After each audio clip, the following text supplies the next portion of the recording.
The first Vice President of the Venezuelan United Socialist Party, Diosdado Cabello, emphasized that the recent sanctions imposed by Canada against the Venezuelan officials represents nothing more than a failure.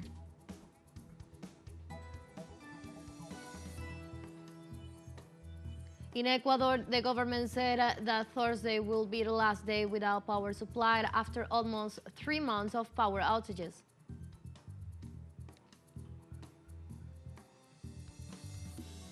In the early hours of Thursday morning, the armed forces of Yemen launched several short-range ballistic missiles towards the Israeli city of Tel Aviv, which activate alarms in the region.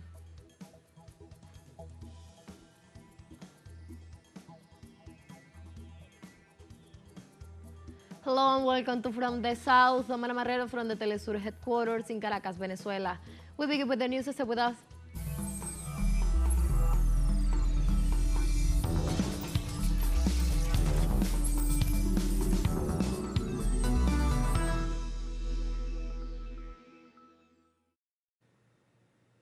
The first Vice President of the Venezuelan United Socialist Party, Diosdado Cabello, emphasized that the recent sanctions imposed by Canada against the Venezuelan officials represents nothing more than a failure.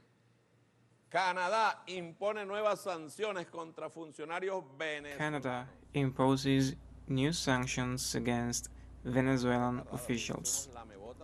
Canada is lagging behind because they only do what the government of the United States tells them to do. The US government sneezes and then Canada gets nervous. They don't realize that it has really failed. The method. Cabello also condemned the U.S. Embassy the questioning of Venezuela's constitutionality, considering that the U.S. appoints an illegitimate president in the country and tried to overturn the constitution. Embajada de los Estados Unidos. El 10 de enero es la According to the U.S. Embassy, January 10 is the deadline for Nicolás Maduro. Refusing a democratic transition, they say, will be the definitive rupture with the constitutional order and will plunge Venezuela into an even deeper crisis. It is funny when they talk about the constitution in Venezuela, when they appointed a president here and tried to tear that constitution to shreds. And they'd still approve boycott to that man. And they came up with a horrible thing called transitional statute, which derogates the Constitution. You look in that Constitution to see if a statute can derogate it, and it does not appear anywhere.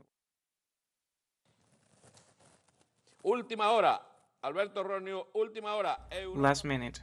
Alberto Road News posted a last-minute note from the European press that says the European Union is preparing more sanctions against Nicolás Maduro for lack of democratic transition in Venezuela. Remember that we are sanctioned. You don't need to sanction us again.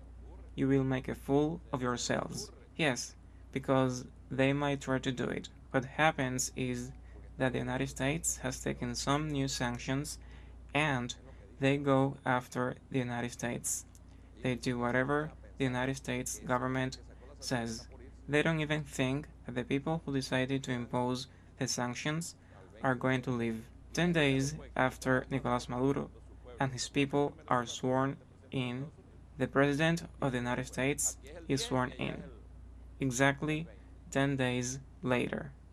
Here it is January 10, and there it is January 20. So they don't know what to do because they depend on the United States. On the other hand, Cabello points out that what happened in Venezuela on July the 29th, after the elections, had already been predicted by Commander Hugo Chavez, who always feared the intentions of extreme right wing. Entonces, el comandante Chávez mostraba su preocupación y nos decía, At that time, Chavez showed his concern and kept warning us. They were going to kill the revolutionaries. Wasn't that what they did? And wasn't that what they did on the 29th? Didn't they look for the Venezuelan women to kill, and they ended up killing 2 women? And they did it in a very mean way, with hatred, as they know how to do. And why did they do it? To spread fear. Then came the persecution. Then came the persecution of anyone who was a Chavista. But they didn't count on the sharpness of the Chavistas. This happened on day 29, and on day 30, we were on the streets. The Economic Commission for Latin America and the Caribbean informed on Wednesday that Venezuela leads economic growth in the Latin American region. The report indicates an increase in Venezuelan GDP of 6.2% by 2024, followed by South American nations such as Paraguay, Brazil, Peru, and Uruguay. Meanwhile, at the opposite extreme are Argentina, Ecuador, and Bolivia. Central American nations show less notable figures, with the Dominican Republic, Costa Rica, Nicaragua, and Honduras standing out. Meanwhile, in this English-speaking Caribbean, the economy with the best record was Guyana. Regional growth in the year up to date is expected to be 2.2%, and in 2025, it is expected at 2.4%.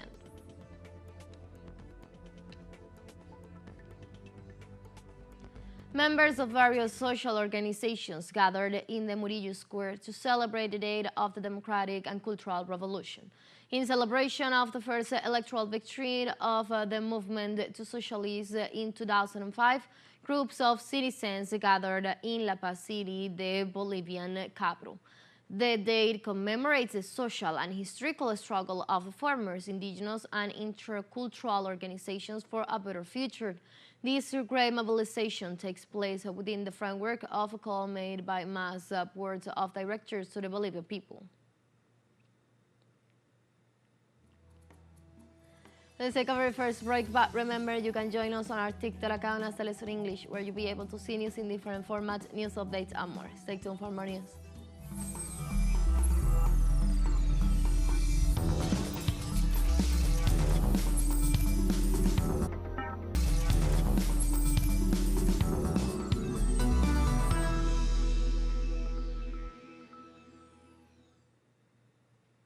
Welcome back from the south. In Ecuador, the government said that this Thursday will be the last day without electricity after the almost 3 months of power outages. A second generation ship is expected to arrive on the shores of Guayaquil this Thursday to help generate the electricity. Since September the 23rd of this year, Ecuador has been facing prolonged blackouts that have lasted up to 14 hours a day in the midst of the drought. In this context, questions have been raised about the government's lack of timely actions to address the situation.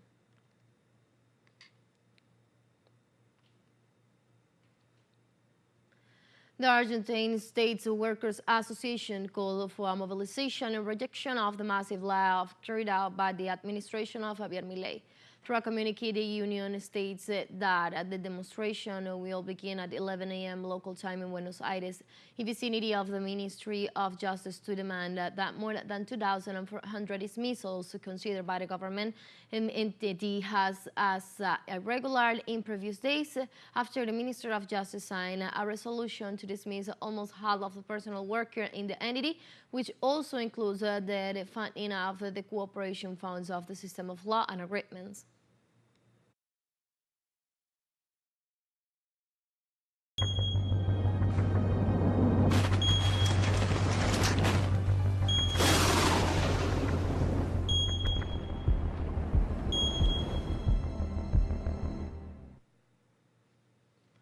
Moving on, a Royal Australian Air Force RAF plane arrived in the island of Vanuatu carrying aid package and personnel to assist in the rescue of people in that South Pacific nation after being hit by a violent earthquake. After the unloading the cargo, the RAF aircraft transferred Australian citizens from the capital port of Villa and tourists back to Australia.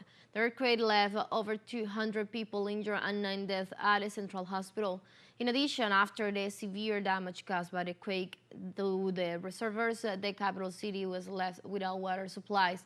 The earthquake had a depth of 57 kilometers and its epicenter was 30 kilometers west of the capital of Vanuatu, where around 330,000 people inhabit in the crown of 80 islands.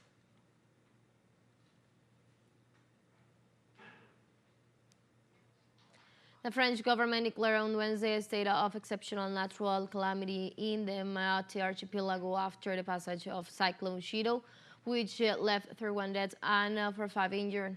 On the X account, the Ministry of the Overseas announced the measures to allow a faster and more efficient management of this crisis and facilitate pursuing emergency measures. The minister in charge, François-Noël Buffet, stressed the need to mobilize all resources to help and support nationals in this terrible experience. In addition to the injured and death, authorities report significant damage to the infrastructure as well as failures in electricity, communication, and internet services. So, the main pathologies depend on the chronology. Immediately after the wind stopped, we had to receive victims in absolute emergency, sometimes dead people. Days after the event, we have more medical pathologies, chronic diseases that do not have access to care and treatment. And this is what is really coming to the forefront, requiring the reorganization of the entire hospital. In France, the Avignon court sentenced French citizen Dominique Pellicat to 20 years in prison for rape and chemical sedation of his former wife, Giselle Pellicat, along with 50 men he had urged to sexually assault her for 14 years. The verdict issued on Thursday against the 51 defendants ranged from 3 to 20 years in prison, sentencing the victim's former husbands, Dominic, to the highest penalty, although after the fulfilling 2 terms in prison, he could opt for the probation.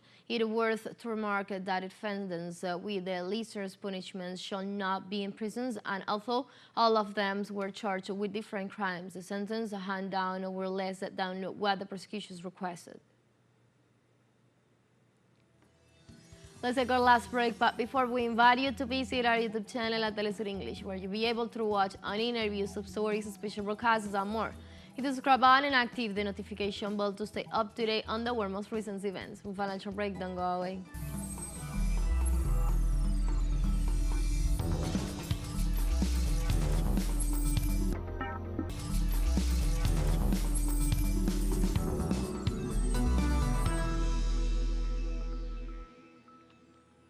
Welcome back.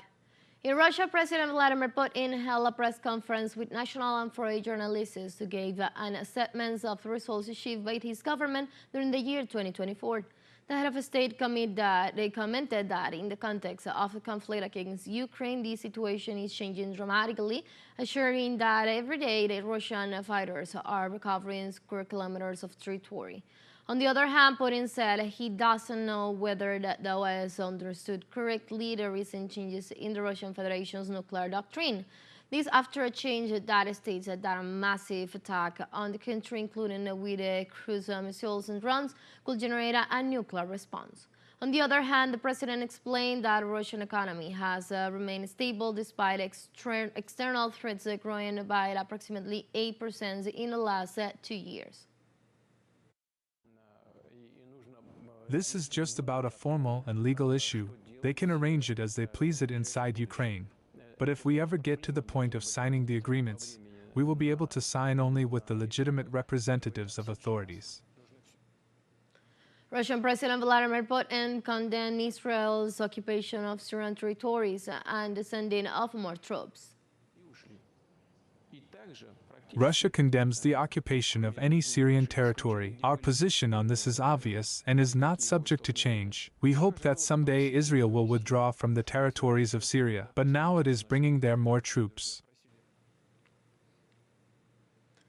The Russian head of state highlighted that the BRICS is not only a platform to confront the West, but an organization where the member countries collaborate while mutually respecting their interests.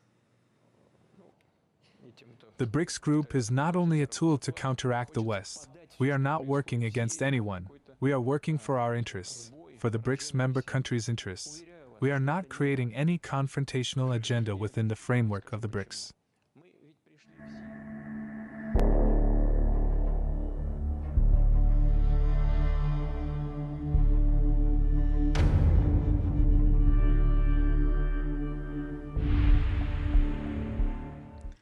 In other topics, in the early hours of Thursday morning, the armed forces of Yemen launched several short-range ballistic missiles in the direction of the Israeli city of Tel Aviv, which caused the activation of alarms in the region. According to Al Jazeera News networks, the explosions were heard in the center of the occupied Palestine and the cities of Tel Aviv and Jerusalem, causing about 1 million Israelis to head for bomb shelters. According to several sources, one of the missiles has the Ramat Oval air base. In support of the Palestinian population, the Yemen army continues its offensive against Israeli targets in the occupied Palestinian territories, in addition to Israeli-linked ships in the Red Sea.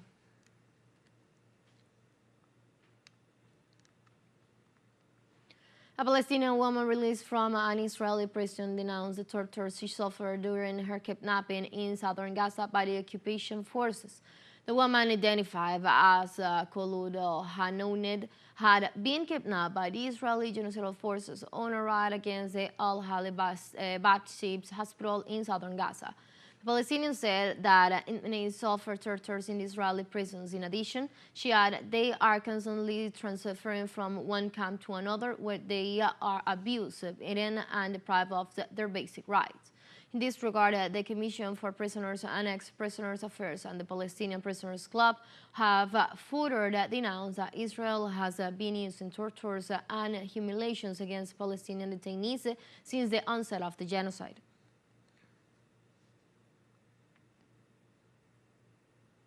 And in Turkey, President Recep Tayyip Erdogan urged the international community to praise Israel for respecting the ceasefire agreement in Lebanon, while showing his support for the Syrian people at this harsh time for the region.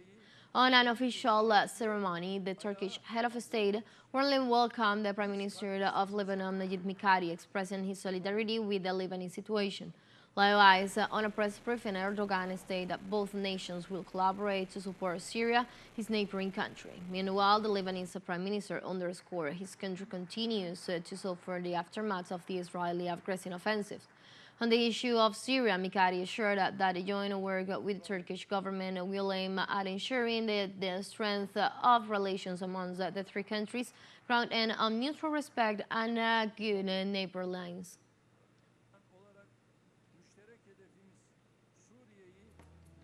We have come to the end of this brief, but you can find these and many other stories on our website at telesurenglish.net. You can also join us on our socials from Facebook and X and on Instagram as well. For Telesur English, I'm from the South, Omar Marrero. Thank you for watching.